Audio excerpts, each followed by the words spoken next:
آپ نے دیکھا تھا کہ جب ٹرکی میں ایک سٹیٹمنٹ 10 ملک، یہ مغربی ملک تھے، انہوں نے ایک سٹیٹمنٹ وہاں پہ دی ٹرکی کے بارے میں، اردگان نے 10 ملکوں کے سفیروں کو وہاں سے نکل جانے کا حکم دیا، جب تک کہ انہوں نے اپنا سٹانس نہیں بدلا، جب تک انہوں نے کہا نہیں کہ ہم نے یوں نہیں کہا، یوں نہیں، ایسے نہیں تھا، ایسے تھا، کہانی بدلی، اور انفیکٹ یوں کہہ لیجئے کہ انہوں نے دبے لفظوں میں معافی مانگی تو ان کو چھوڑا گیا، ورنہ حکم ان کو دے دیا گیا تھا کہ یہاں نکل جائیں یہاں سے۔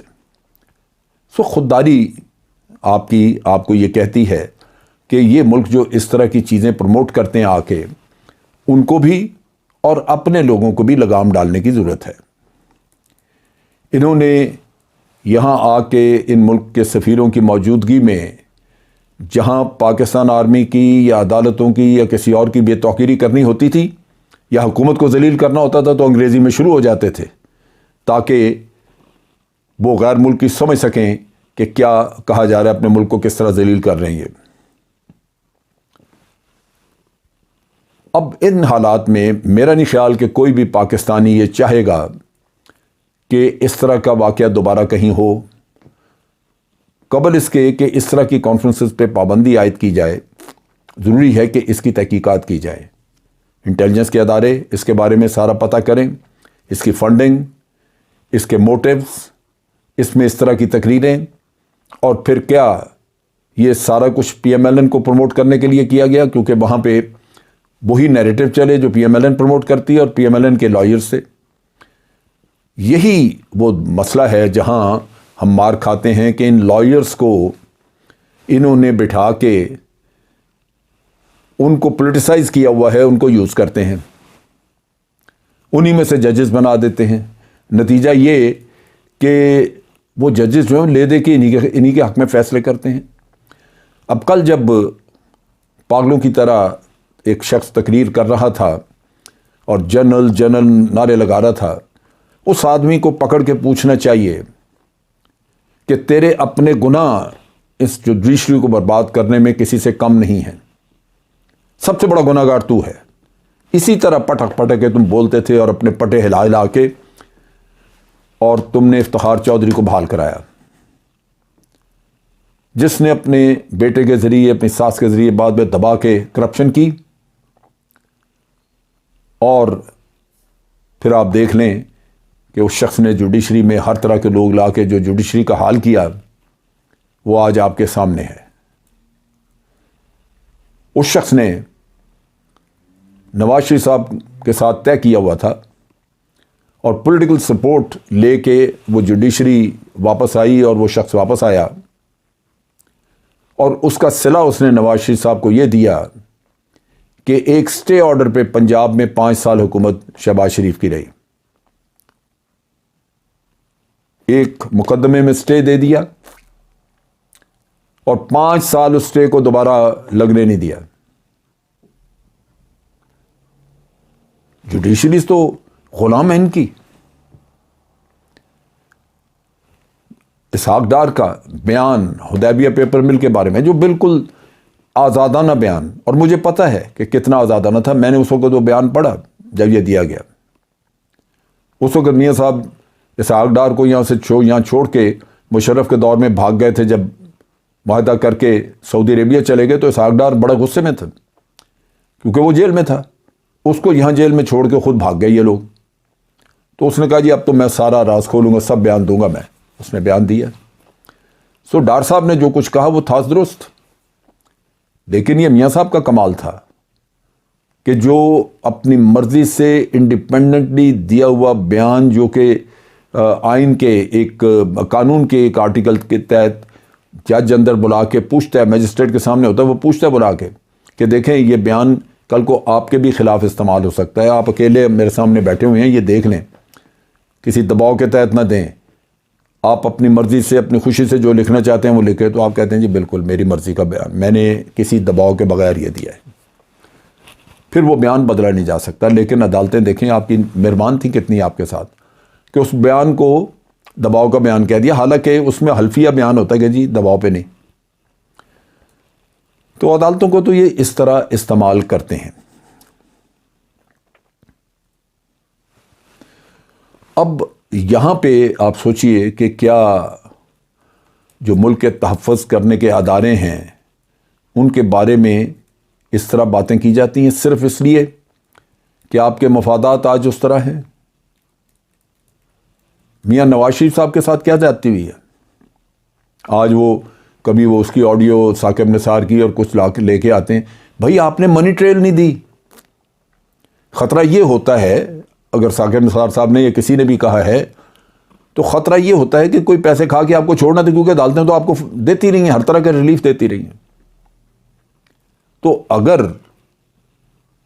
آپ کے پاس منی ٹریل ہے تو وہ آج بھی 5 منٹ میں ختم. یہ تو سارا جو ہیرا پھیری، اس کی ریکارڈنگ، اس کی ریکارڈنگ، ججوں کی گندی ویڈیوز ریکارڈ کر کے بلیک میل کرنا، یہ دھندے تو آپ کو کرنے ہی نہ پڑتے.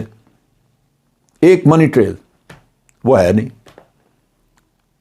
تو یہ وہ ہے بہت بڑا مسئلہ کہ ان دو پارٹیوں نے جو سب سے بڑا نقصان کیا ہے پاکستان کو، خاص طور پہ پی ایم ایل این نے، کہ انہوں نے بے ضمیری کو عام کر دیا ہے. یہ ہمارے وکلا جو کل نعرے لگا رہے تھے، کیا یہ سمجھتے نہیں یہ ساری باتیں ہیں؟ ان کو پتہ ہے کہ منی ٹریل نہیں آئی، لیکن اپنے مفادات کے لیے سب ضمیر بیچ کے ساتھ ہو جائیں گے.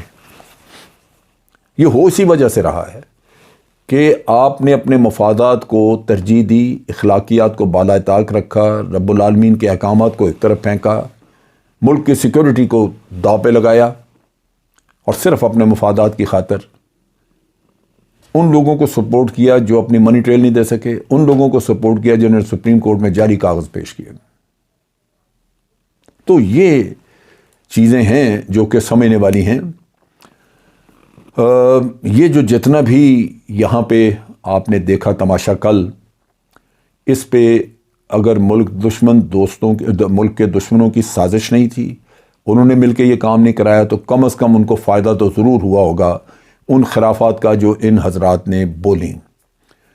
ان کو علی احمد کرد کو گو کے چیف جسٹس نے اچھی سنائیں، لیکن اس شخص کو بھی اپنے گریبان میں جھانکنا چاہیے. اس نے وکلا کی موومنٹ چلا کے جس وکلا گردی، جس ہلڑ بازی اور جتنی بد نظمی اور لاقانونیت کو جنم دیا، یہ جواب دہ ہے. آپ نے دیکھا کہ سیالکوٹ میں وکلا نے کیا کیا ہے سونیا صدف کے آفس میں، جو اسسٹنٹ کمشنر تھی وہاں کے. پولیس کے آفیسرز کی وردیاں پھاڑتے ہیں، جوتے مارتے ہیں لوگوں کے سر میں، لیکن پوچھنے والا کوئی نہیں. کیوں؟ کہ نہ عدالتیں جرات کرتی ہیں ان کو کٹہرے میں لانے کی، اور نہ ہی ان کے اپنے یہ ساتھی جو لوگ بڑا فخر سے جمہوریت کا نعرہ لگا کے میدان میں کودتے ہیں، نہ کبھی انہوں نے اس کی بات کی ہے. آج اگر یہ بات کرتے، وہاں پہ جنرل کی بات کرتے، تو کچھ شرم آنی چاہیے تھی. سپریم کورٹ پہ کس نے حملہ کیا تھا؟ پی ایم ایل این نے. میاں نواز شریف اس کا مجرم تھا. سجاد علی شاہ کے خلاف سازش کرا کے اور رفیق تارڑ سے جو پیسے تقسیم کیے ججوں میں، وہ کس نے کیے تھے؟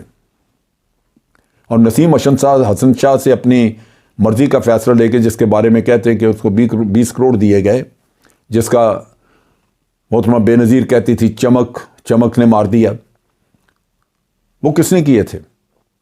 اور پھر آپ سب کو یاد ہوگا کہ جسٹس قیوم اور شہباز شریف کی بات چیت، کس طرح ان کو کہہ رہے کہ سزا دے دیں فلاں کو. آج اگر کوئی کہتا ہے کہ جناب ثاقب نثار کو اس کی ویڈیو ٹیپ کی وجہ سے جیل میں جانا چاہیے، بالکل اس کی ویڈیو ٹیپ کا پورا انالیسز ہو، اس کو چیک کر لیں، لیکن اس سے پہلے جو ثابت شدہ تھی شہباز شریف کی گفتگو، شہباز شریف کو کیوں نہیں جیل میں پہلے بھیجتے؟ سب سے پہلے اسے کسی جیل میں ہونا چاہیے، پھر اس کے بعد ثاقب نثار کا بھی انتظام کر لیں. اگر اس نے کچھ کیا ہے تو اس کو بھی جیل میں بھیجیں. تو یہاں پہ یہ وہ لوگ ہیں جنہوں نے حملے کیے، لوگوں کے پہ سر پھاڑے. پھر ایک ہاسپٹل پہ حملہ پچھلے دنوں ہوا، آپ دیکھیے لاہور میں وکلا نے کیا، وہاں پہ کئی لوگ مارے گئے. یہ سارے ڈرامے، یہ وہی بیج بویا ہوا علی احمد کرد کا، جس نے کہ وکلا کا ڈسپلن، وکلا کی ذمہ داری، ان کا جو احساس ذمہ داری تھا، وہ مار کے رکھ دیا. سو یہ وہ چیز ہے جو کہ ہمیں دیکھنا چاہیے. اب یہ چیف جسٹس صاحب سے میں توقع کرتا تھا کہ ایسے مجمع میں وہ جائیں گے نہیں. جہاں ان کو پتا تھا کہ پولیٹیسائزڈ ہے، نون لیگ اور پھر ایک بھگوڑا جو مجرم ہے جو منی ٹریل نہیں دے سکا، لندن میں بیٹھا تقریریں کرے گا، اس شخص کو چیف گیسٹ بنایا ہوا یہاں پہ. تو یہ تو ایک پولیٹیکلی موٹیویٹڈ سین تھا سارا. اس میں چیف جسٹس کا جانا وہ ٹھیک ہے، قاضی فائز عیسیٰ گئے وہ ٹھیک ہے، وہ جا سکتے تھے، لیکن چیف جسٹس کو وہاں نہیں جانا چاہیے تھا. ان چیزوں کی وجہ سے ان کی اپنی پوزیشن جو ہے وہ خراب ہوئی وہاں پہ، اور ان کو ایک بھونڈی تقریر کا سامنا کرنا پڑا. اب یہ سارا کچھ اس لیے ہوتا ہے کہ یہ حضرات جو ہیں ان کی سب کی سٹوریاں آپ لے لیجئے، میاں صاحب کی کہانی سن لیں، انہوں نے ججز کو کیسے اپوائنٹ کروایا، یہ زرداری صاحب کی کہانی سن لیں کہ انہوں نے کس طرح کروایا. یہ عدالتوں میں جب اپنے بندے بھرتے ہیں تو نیت یہی ہوتی ہے کہ ان کے سارے کالے کرتوت جو ہیں ان کے اوپر پردہ پڑے گا. یہ وہ ظلم ہے جو ہمارے ساتھ ہو چکا ہے کہ ایک طرف ایک جنریشن، ایک پود اس کو بے ضمیر بنا دیا، اس کا ضمیر مار کے رکھ دیا، اور دوسری طرف آپ نے جوڈیشری میں بھر دیا وہ طبقہ جو کہ آج صرف آپ کی خدمت کر سکتا ہے. اس کے ساتھ ساتھ آپ تمام وہ لوگ جو کہ ملک کے دشمن ہیں پاکستان کے، ان سے روابط رکھتے ہیں، ملتے ہیں، اور پاکستان کی نیشنل سیکیورٹی کو کمزور کرنے کا کوئی لمحہ سے جانے نہیں دیتے. یہ سب کچھ ٹھیک ہوگا اگر ہمارے عوام بے ضمیر لوگوں کو پہچان جائیں، ہمارے عوام دیکھ لیں کہ ان کا مفاد، ان کے ملک کا دفاع اور ان کے ملک کا بچاؤ کس پہ ہے. یہ اس فوج کے خلاف بولتے ہیں جس نے جانیں قربان کر کر کے اس ملک کے اندر نہ صرف امن قائم کیا بلکہ آج بھی وہ سرحدوں پہ بیٹھی ہے اس بات کا یقین کرنے کے لیے کہ اس کے ملک میں دوبارہ یہ خرافات، یہ دہشت گردی دوبارہ نہ شروع ہو جائے. آج کے لیے اتنا ہی. افواج پاکستان زندہ باد، پاکستان پائندہ باد.